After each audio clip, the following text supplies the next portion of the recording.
Express. Balitang Express.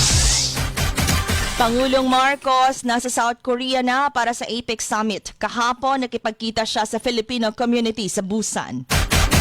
Department of Education balak bilhin ang mga nagsarang private school upang tugunan ang kakulangan ng mga silid-aralan sa public schools. Tulong para sa mga Pinoy workers na nabiktima ng Hurricane Melissa sa Jamaica at Caribbean Islands, tiniyak ng Department of Migrant Workers.